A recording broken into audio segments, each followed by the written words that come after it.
Sous le voile de la mariée, chapitre 8. Ce mardi matin, il était 9h45. Kirala était encore à la maison.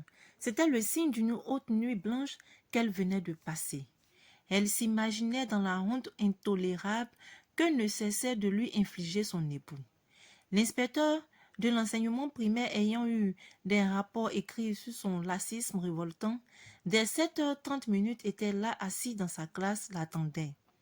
L'école, Kirala en proie aux vicissitudes du foyer en avait marre. Pourtant, elle n'était en rien fautive pour qu'elle fût jetée aux mouches. S'il y avait eu mieux, Kirala s'en irait et irait loin de ces lieux maudits. Un changement de temps serait peut-être le meilleur palliatif qui lui éviterait l'enfer. Un silence glacial l'accueillit. Fait rare, fait insolite. Les tout petits ne bronchaient point. Jamais n'avait vu ses élèves devenus aussi grands, aussi sages. Une merveille ainsi faite brusquement était sûrement le signe d'un revers. Un mal était à l'affût. Son cœur battait plus fort que jamais. Elle s'attendait à plus grave. Les élèves, ces tout petits abandonnés à leur ignorance, la voyant entrer, bras croisés, tête dressée, se levaient bruyamment, tel un essaim d'abeilles, récitèrent comme à l'accoutumée leurs leçons de vénération et de politesse. « Bonjour, madame. Nous nous asseyons. » Puis, la classe qui d'ordinaire était bruyante redevint calme. C'était curieux. Son regard rencontra contre toute attente celui d'un homme grand chauve assis au fond de la classe. Elle tiqua. Près de lui, elle le reconnut. « Ah, c'est monsieur l'inspecteur, murmura-t-elle. Subit, c'était peu dire. C'était déjà fait avant qu'elle n'y pensât. Le Dieu lui-même était là en témoin. Il avait pris la main dans le sac. Tout de suite, elle farfouilla dans le fond de sa tête, creusa ses méninges afin de trouver des idées pour expliquer son imprudence, justifier son retard qui convaincrait, Dieu l'attendrirait pour être dédouané. Mais avec quel alibi, avec quelle idée persuader celui qui, avant qu'elle ne fût là, savait déjà tout d'elle? Son retard et ses motifs, son absentéisme et ses causes, son arrogance et ses raisons, son impolitesse et ses motivations. Marchant pesamment vers le maître des lieux, voyant son air de soldat blessé, sa mine de femme ménopausée, son humeur pâle d'enfant malnutri, son regard incendiaire, elle ne pouvait croire rien d'autre que de penser au supplice qui l'attendait. Le chef près duquel elle se trouvait se tint debout à son tour, racla sa gorge, soupira, ricana et ne répondit pas à la salutation. Tout ça pour montrer à tous qu'ici, rien n'était plus haut que lui, plus divin que son pouvoir. Son cri hégémonique fit trembler la salle. « Consultez votre montre, Kirala. Dites-moi, quelle heure est-il » ? Répondez. Oui, répondez. Ah, le patron lui-même eut l'outrecuidance de l'appeler Kirala. Merde, elle c'est Madame Gosier. Ne pouvait-il pas l'appeler Madame Gosier? Pourtant c'était chez lui, dans les archives sur sa carte d'identité, que ce nom Kirala fut gommé et remplacé par Madame Gosier. Tout le monde le savait. Ridiculisée devant ses élèves, elle Kirala, femme mariée légalement devant le maire, connue par le préfet et autres grands du pays, par l'entremise de son mari, ne broncha pas. Les deux, le maître et son valet, réduits chacun à sa parcelle de pouvoir, se livraient la guerre de regards tranquilles, voraces. « Répondez-moi, répondez !» 9h45. Mon Dieu, il est 9h45 et vous vous pavanez dehors, c'est drôle. L'école est pour nous ce qu'est la terre fertile à un paysan. Si nous marchons sur elle, si nous la piétinons, si nous l'éclaboussons, la vilipendons, nous tuons notre propre bonheur, nous arrachons de notre propre bouche le pain de la rédemption. Vous voyez bien que dans tous les cas, c'est nous qui perdons. C'est donc étonnant que l'école, la voie de notre salut, ne soit pas votre préoccupation. Je suis ahurie, madame. Je suis désolée, madame. C'est de cette bêtise que nous, les Noirs, tuons nous-mêmes notre avenir, refusons notre propre indépendance, notre liberté. Comment peut-on être libre et indépendant si nous cherchons en pleine journée avec une lampe en main notre pauvreté, notre retard? Et après tout ce crime contre notre propre humanité, nous accusons les autres, sur tous les plans. Moi, de mon expérience, je n'ai jamais vu un blanc nous demandant d'être ignorant, paresseux, sale, belliqueux et négligent. Notre retard est un choix que nous avons fait librement, consciencieusement, les yeux ouverts. Je vous présente toutes mes excuses. Des excuses, des excuses. Le noir n'en aura jamais marre. Que peuvent bien nous donner des excuses? Pas l'émergence en tout cas. Le patron énervé voulait à la place des excuses entendre des mots forts comme travail et réveil, des terres endormies, des maîtres paresseux qui n'ont de génie que le pardon des excuses pour s'abriter derrière la pitié, pour se cacher leur frasque. Il frappa sur le bout de la table. Quelle excuse? Dites-moi au moins ce qui se passe avant de vous excuser. La faute que vous venez de commettre est flagrante. Cela s'explique. Monsieur l'inspecteur, oui, j'ai commis une faute, mais que pourrais-je faire de mieux si les moyens de déplacement nous font défaut dans ce pays? Ah bon? Plus de bus dans ce pays? Si. Mais quel bus? Des ferries que le gouvernement a importés qui tombent toujours en panne. Les bus n'existent que de nom. Ils ne viennent jamais à temps. En 2 bus, on met facilement 1 heure de temps. Et pourquoi? Je n'en sais rien. C'est à l'État de nous l'expliquer. Peut-être ils ont été brûlés par la rébellion des indignés. On souffre de nos essais, on pensait avoir fait du bien, avoir fait du mal à autrui, mais c'est à nous-mêmes. La politique politicienne est notre ennemi et ainsi la cause de notre retard. Si notre société nous a induits en erreur, nous ne pouvons que commettre des fautes. C'est indéniable. Et les gbaka, madame, patron, s'il vous plaît, non. Je ne peux pas emprunter des gbaka. Les chauffeurs de ces véhicules de transport roulent à tombeau ouvert. Ils ne respectent aucun code de la route car beaucoup parmi eux ne possèdent pas de permis de conduire. Ils font des accidents à chaque carrefour et ils tuent impunément les piétons. Gendarmes, policiers et autres autorités les laissent sévir, désobéir au code de la route. Emprunter les gbaka, c'est vouloir sa mort. Madame, pourquoi vous plaît-il d'avoir toujours des échappatoires? À vous entendre, on doit creuser, on doit croiser les bras, faire ce qu'on peut, dormir sur nos malheurs. Notre nation est un pays sous-développé. Faisons donc fi de l'aisance. Ici, on a brûlé les bus, on les a cassés. À chaque grève, chaque mécontentement, les autobus qui nous permettent de nous déplacer sont les cibles des indignés. On le sait, madame. Dans le pays, plus de bus. Mais le pays doit émerger. Le pays doit rester debout. Il faut donc travailler. Pour être à temps au travail, il faut se lever très tôt. C'est le sacrifice que les pays nantis ont fait pour se développer. Le développement demande des sacrifices. Il faut souffrir pour la liberté et la liberté, c'est la vie. On ne doit pas vivre pour vivre, mais vivre pour travailler afin de vivre. C'est ce que l'État nous recommande. Alors, vous avez failli à votre devoir. Vos excuses ne suffiront pas pour cette faute. Ayez pitié de moi, monsieur l'inspecteur. Je vous demande pardon. Madame, épargnez-moi vos émotions nègres. Dans ce pays, on aime beaucoup la pitié, le pardon, les excuses. On adore les facilités, on aime se faire passer pour une victime. Où mettons-nous notre mention? Où mettons-nous notre nation qui s'enfonce et qui est en retard, qui se meurt? Un silence se fit. Mais cela ne pouvait la sauver du mal. La sanction. Voilà encore que s'abattait sur elle un autre malheur. Le malheur pour le malheur. C'est comme si tout malheur refusait d'être seul là où il se mouvait. Il était comme l'aimant qui toujours attirait vers lui les autres de bois pour mériter la plénitude de son essence. Kirala subissait ainsi la loi implacable des affinités de la nature. Au milieu de tout, l'image de Jean-Jacques défilait dans sa tête, l'encombrait. En fait, c'était lui la cause de son malheur. Mais elle ne pouvait l'évoquer comme raison. L'école ne devait pas subir les errements constants de la famille. Sinon, elle risque de s'écrouler, car c'est par en seconde que la société marche de travers. Et commença la leçon de lecture. Kirala en classe avait l'esprit en feu. Toute sa pensée était tournée vers Jean-Jacques Gaultier. Lui, une fois de plus, avait découché à cause de Fatime. Et, tant qu'elle pensera ainsi, aucun remède ne pouvait la soulager de son érosion interne. L'inspecteur assis de l'autre côté de la classe la regardait. l'attendait. Que voulait-il qu'elle fasse dans cet état débridé? Rien de plus que des hérésies. Kirala était de la nature des femmes qui, devant le mariage et le travail, n'ont de cœur qui bat que pour l'amour. Alors, que faut-il?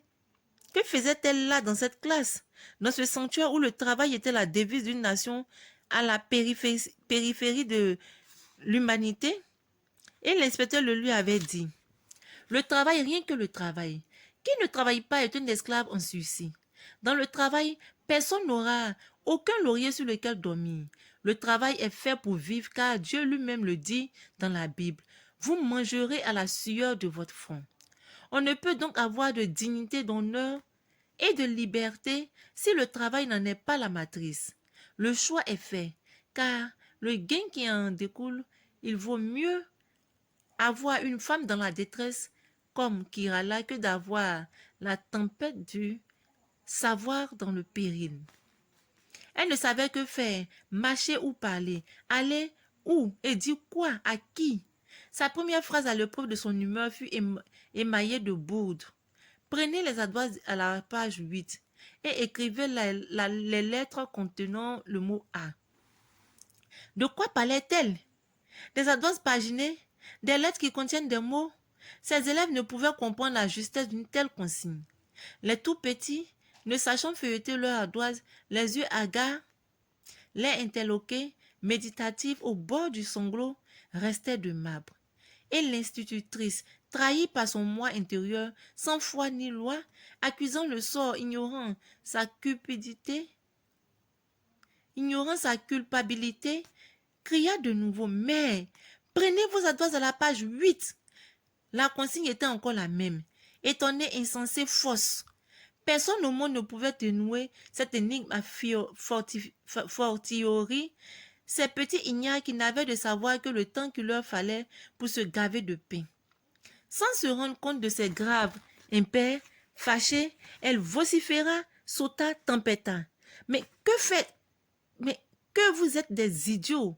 Son insolence reflète du mal qui la rongeait, fit bouger l'inspecteur de son siège.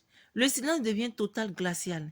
Les élèves, loin d'être sur la même longueur d'onde que leur déesse, bâillaient, éternuaient, pleuraient par moments, car conscients d'être lâchés par Dieu qui en voulait à leur honorabilité.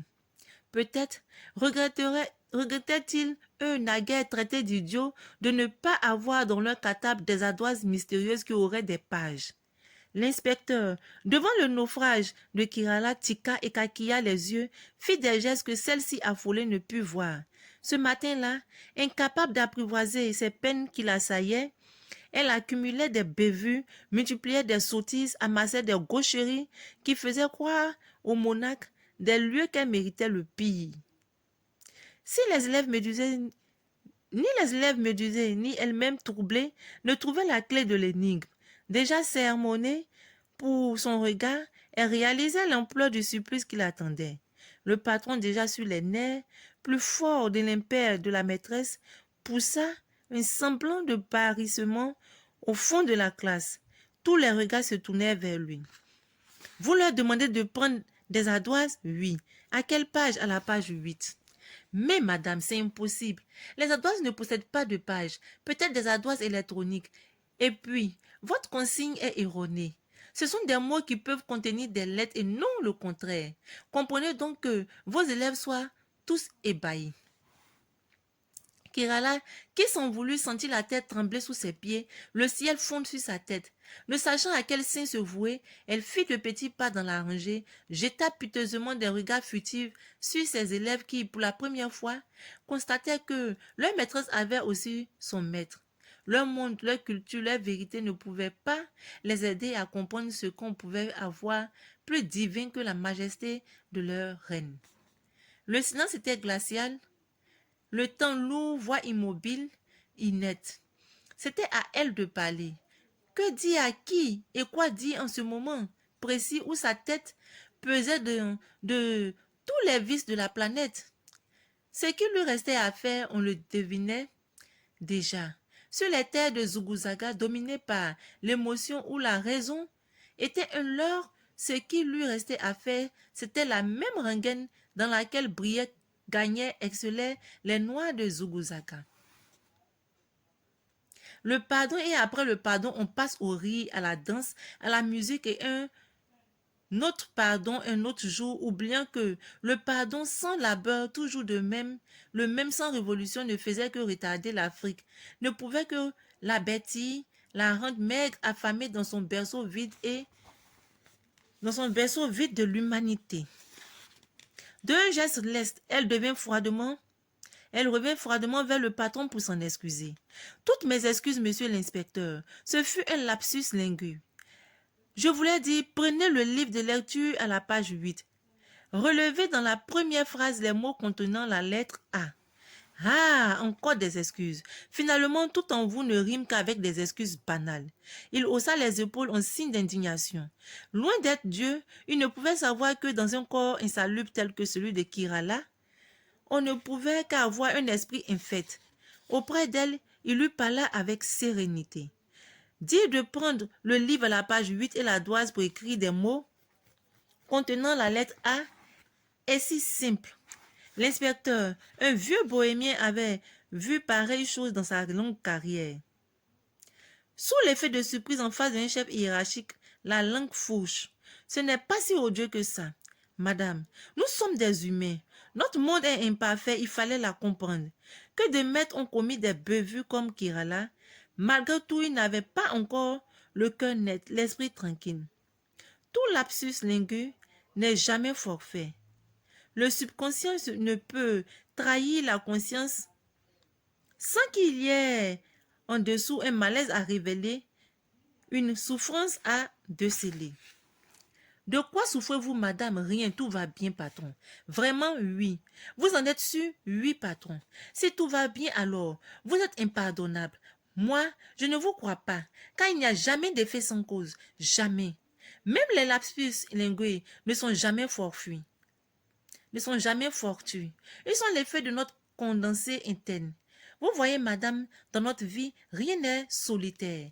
Tout est lié, tout va de pair. Chaque chose marche avec une autre qui lui sert de point d'appui ou qui est son contraire. Ces deux cas nous permettent de comprendre le fonctionnement de la nature sur laquelle est calquée notre société. Ceci étant, je m'attendais au moins à une réponse, n'importe laquelle, quelle qu'en soit la teneur.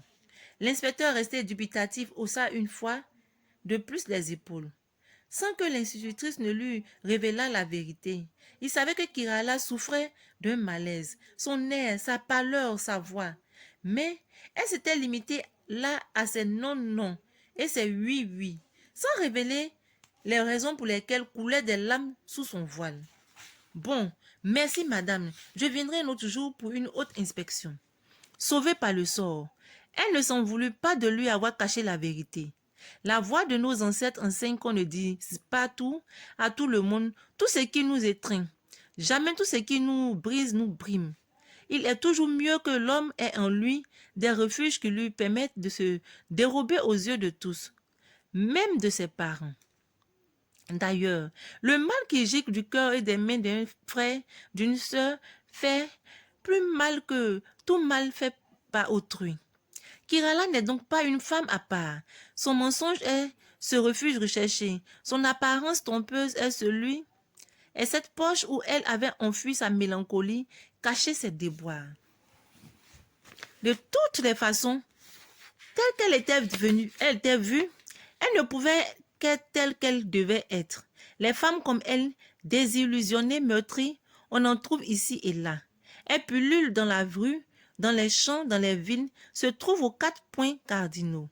Chacune a sous son voile immaculé des flots de larmes qui coulent du sang qui suintent par saccades des cris qui jaillissent de leur gosier.